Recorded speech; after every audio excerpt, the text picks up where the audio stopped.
Welcome back! Today I'm going to show you how to use Google Sheets to make an all-inclusive lesson planner where you can keep track of your students and your curriculum at the same time. Let's get started!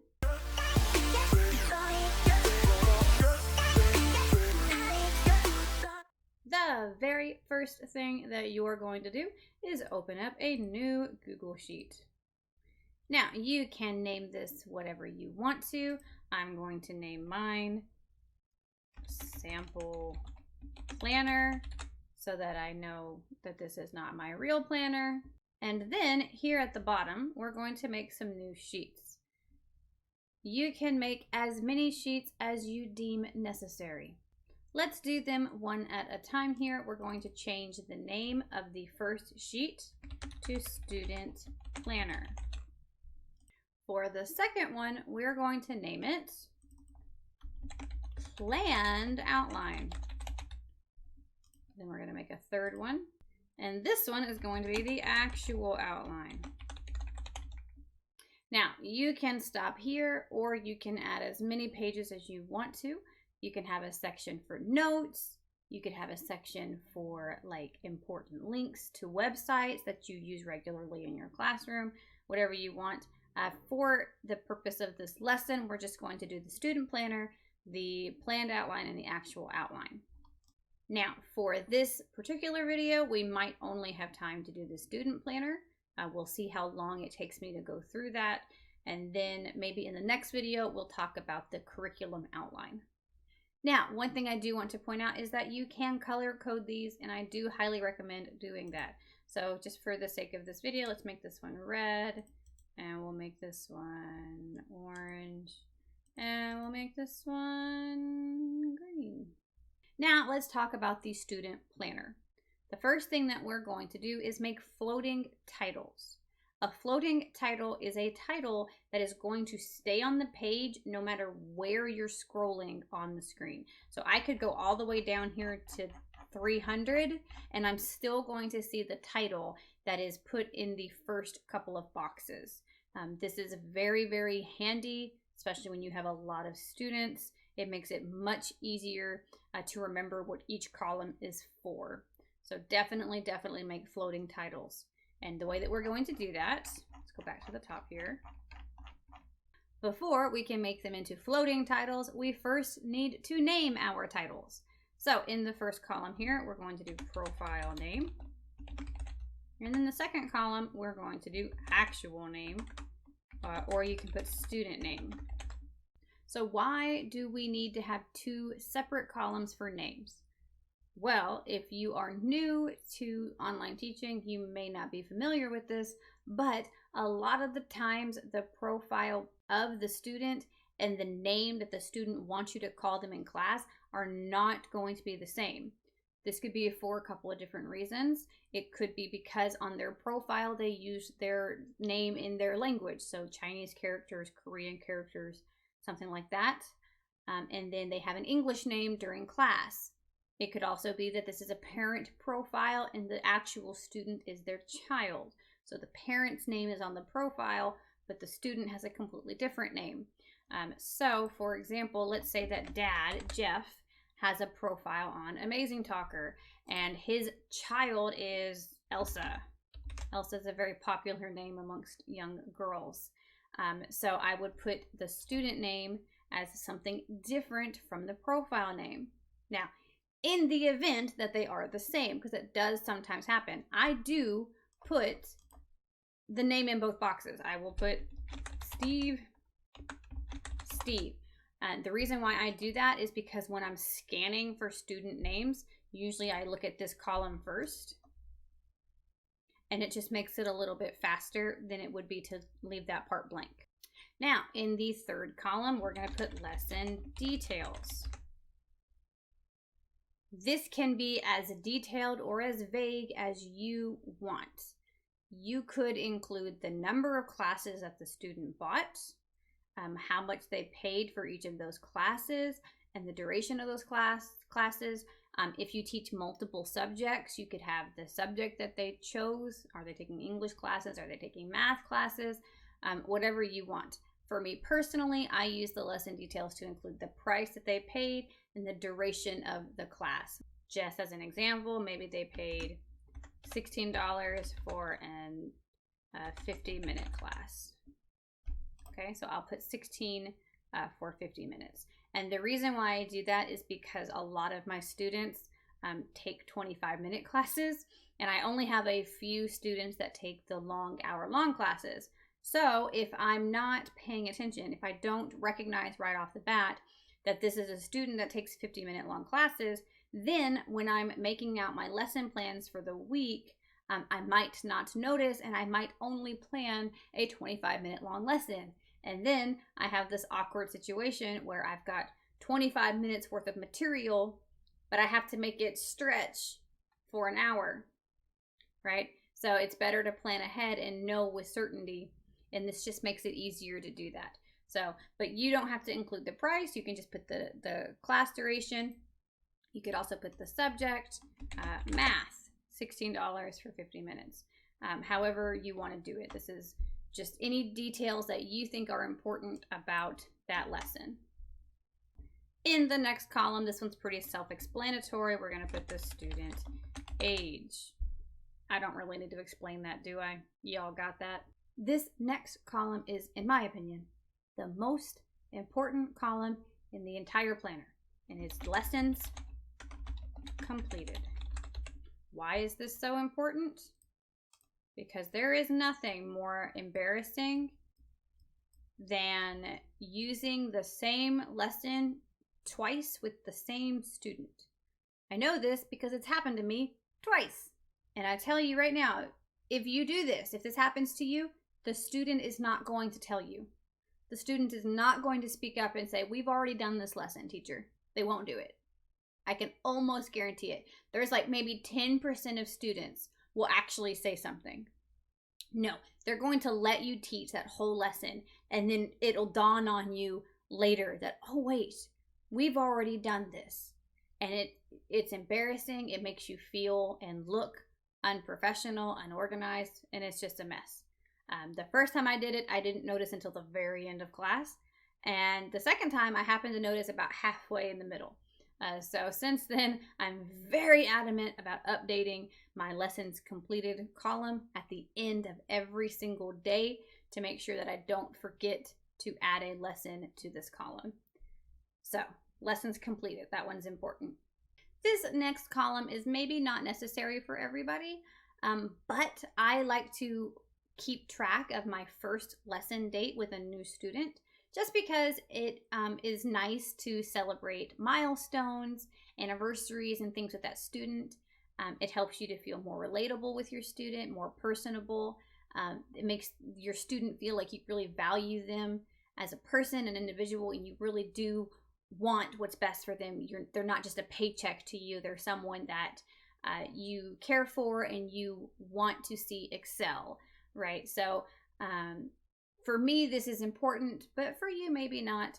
I just like to keep track of it. And then maybe after 6 months of having class with a student, definitely, if I've had that student for a year, definitely do something special for your anniversary with that student. Not only because it's just kind of nice, but also just as a way to say thank you. You know, thank you for being a loyal student for a whole year. Like, that's a big deal. So this one's just for me personally. And then moving on to the next one. This next column is also self-explanatory. It's just the student's country.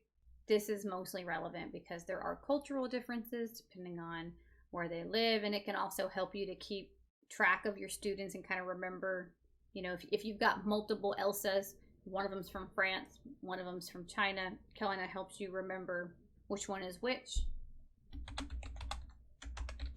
Next one is gender. I'm not going to really talk about that one too much. It's pretty self-explanatory. Then I've got student ability.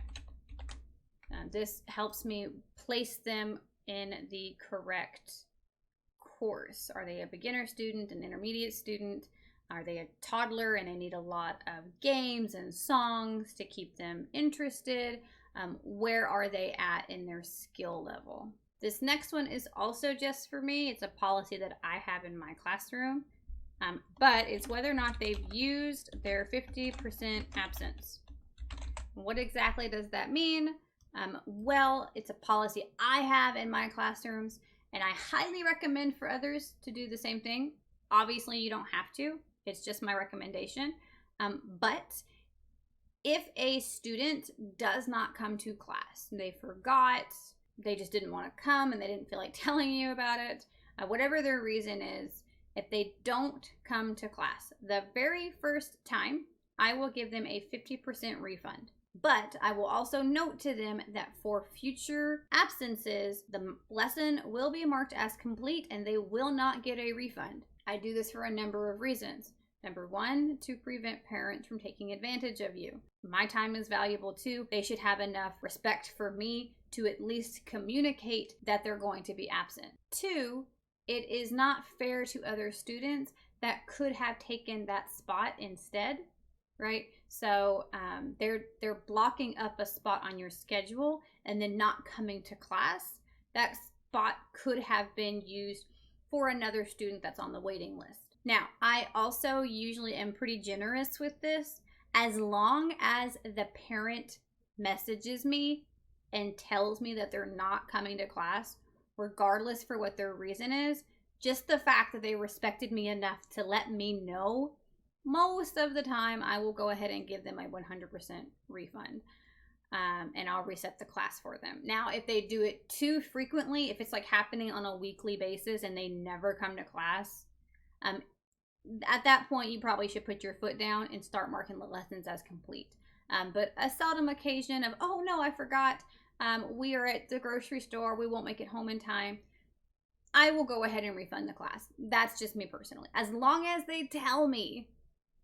But for the ones that don't, they don't communicate with you at all. Those are the ones that I mark as complete. So whether or not they've used their 50% absence, this column is very important to me. And it is important to put not only, yes, they did, right? Yes. But also the date. Like if someone were to miss class today, I would put 6/18/22. Why do you want to put the date? Because sometimes parents will dispute, right? They'll get angry and they'll say, maybe the second time they've missed, they don't get a refund, they'll get angry. This is not, we haven't missed before. And then you can say, yeah, no, you did on this date. And then it's really easy to go back and look through the records to find your proof so that they don't try to rip you off. This column is also important. Then the next column is just additional notes. Additional notes about the student that you think are important to note. Some examples from my own planner is this student, previous VIP kids student, they were in level 3, right? That could be important information for me. I could put the student is very shy, right? That could be something that's important to know. Siblings sometimes interrupt, right? Things like that. Or even just, cute things about the student that you want to remember to help build your rapport with them a little bit more. Recently had a new baby in the family, right? Things like that. These are just anything about that student that you think is important to remember, and you can put in this column. And just remember also, you can stretch these out as long or as short as you want them to be. Finally, in this last column here, we're going to put email. Some students, parents especially, will give you their email to send PDF or homework files to, and you can just put that in this column here. Now, for our second floating title, this is the first floating title. Our second one is going to be our weekly schedule. So in the first box, we're going to put it in all caps, and it's going to say this week. Right, this is your schedule for this week. And then we are just going to type in all of the days of the week. So Monday, Tuesday, Wednesday. We're going to space them out a little bit. Kind of give them plenty of room to write the names of your lesson titles. Okay, and then we're going to highlight this column here and decorate it a little bit. We're going to put everything in the center. And we're going to change the color I am a sucker for pink. Let's make it pink. Like this. I'm gonna go ahead and bold all that font. And we're going to do this, right? Make it stand out so that it's a little bit distinguished from the other floating title. And this third box, we just want it to be blank, but we want it to be fat. Like this. We're not going to type anything in it. We just want it to be blank. Okay, so these 3 columns here are going to be our floating titles, all 3 of them. So now what you're going to do is you're going to click on View, you're going to click Freeze, and go ahead and just click 2 rows. And what's going to happen is this little gray bar is going to appear, but you can drag this to the 3rd row, right? And that's going to freeze all of them. Now, when you are looking at your schedule, this is especially helpful if you're teaching on multiple platforms. If you're doing OutSchool, Amazing Talker, VIP Kid, you're doing all of them, it can get really confusing to keep track of all of your students. So this little schedule here is very, very, very handy. So basically, this is how I would use the schedule here. I'm going to look at all of my platforms that I'm using. I'm going to look at Monday and see who do I have on Monday and at what time, in what order. Let's say that my first student is Jeff, and let's say that Jeff is taking a class from my beginner course in Animals 2. Now, you cannot hit the enter button because this is a spreadsheet. It's not the same as a Word document. Instead, you're going to hit the space bar to put some distance between it. Then my next student maybe is Elsa. And let's say Elsa is doing a song. And we're going to put some space. And then I've got Bob. And Bob is doing, just making stuff up at this point, verb 3. And then blah, blah, blah, blah, blah. I've got Jessica. And she's doing a book. I don't know. Obviously, these are not the names of real students or lessons. I'm just trying to show you. I am really glad that I did this because now I can see that I actually forgot to do something. You see how the title, how all the names are kind of in a row? We don't really want that because that kind of defeats the purpose. So if you click up here in this corner, you're going to highlight everything in the spreadsheet. And then what you want to do is click on the text wrapping. I don't know if you can see my mouse or not. You click on text wrapping, and then there's 3 different options here. The first one will say overflow. Second one is wrap. Third one is clip. Right now it's an overflow, and we don't want that. We want it to wrap. So if you click on wrap, it'll do this instead. Now that we have the text wrapped, we're also going to center everything. Make it look nice and pretty. And then the vertical alignment. We don't want it at the bottom. We don't want it at the top. We want it in the middle like that so it looks nice and pretty. Now, no matter what you type into it, it's going to adjust itself automatically and you don't have to worry about it anymore. Now, let's go ahead and start filling this out just as a sample. I'm going to pick 3 random names. Let's do, well, since we've got them in the list, we'll put Jeff. And maybe Dad's name is actually Kevin. And Jeff is the student. And then he has bought, we'll say he's got $10 for 25 minutes. And let's say he's 6 years old. I'm going to skip that one. And his first class date was, I don't know, I'm going to type in a random number. And then he's from China. He's a boy.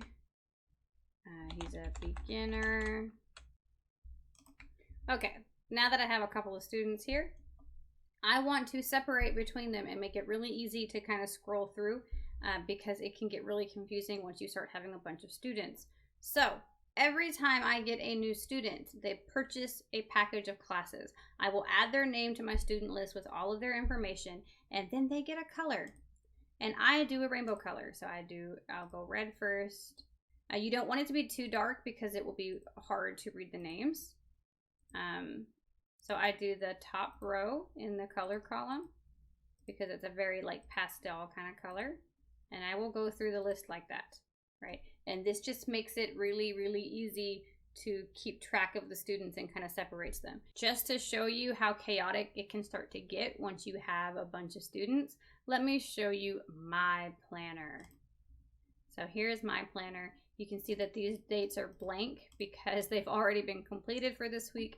Today is Saturday, so tomorrow will be Sunday. These are my classes for tomorrow. But here you can see all of my students. And can you imagine how crazy that this would look if I did not have them color coded? There are so many, right?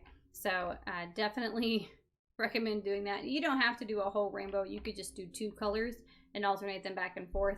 I personally would do at least 4 colors because even just 2 colors can really strain your eyes after a while, especially when you're looking for like a specific student, right? So if I'm, for example, if I'm typing out my lessons, I'm gonna go and I'm gonna look for Elsa and I'm gonna see what was Elsa's last lesson completed.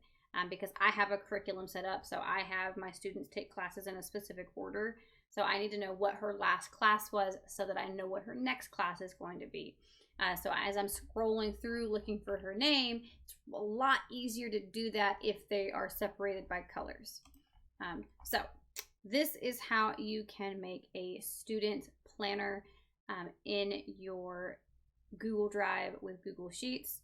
I think this video has probably gone on long enough, so we will talk about making curriculum in the next video. All right, I will see you next time where we will talk about using this same planner to make a curriculum for you to begin planning out your own lessons.